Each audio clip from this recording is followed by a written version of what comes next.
দর্শক, আসসালামু আলাইকুম। সাম্প্রতিক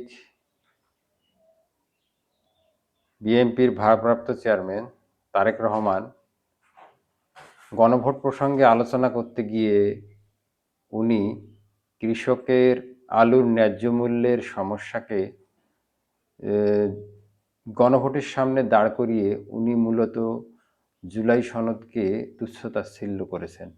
অথচ জুলাই সনদ দীর্ঘমেয়াদে বাংলাদেশের অনেক সুফল বয়ে আনবে।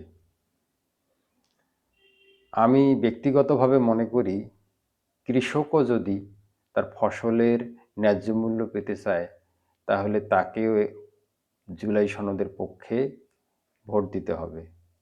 আবার একজন বিচার প্রার্থী যদি ন্যায় বিচার পেতে চায়, তাহলে তাকেও জুলাই সনদের পক্ষে ভোট দিতে হবে।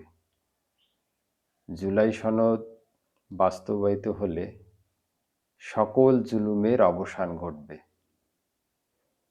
জুলাই সনদ বাস্তবায়িত হলে সকল ক্ষেত্রে এর একটি দৃশ্যমান প্রভাব পড়বে।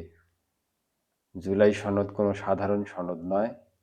জুলাই সনদ বাংলাদেশের মানুষের মুক্তির সনদ।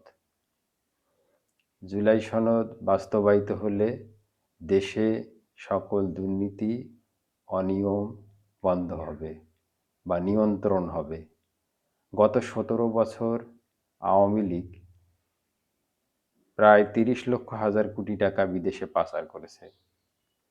এই ধরনের অনিয়ম, দুর্নীতি যদি আমরা বন্ধ করতে চাই, তাহলে আমাদেরকে জুলাই সনদের পক্ষে অবস্থান গ্রহণ করতে হবে এবং গণভোটে জুলাই সনদের পক্ষে হ্যাঁ ভোট দিয়ে জুলাই সনদকে জয়যুক্ত করে একটি সুখী সমৃদ্ধ বাংলাদেশ বিনির্মাণে ভূমিকা রাখতে হবে।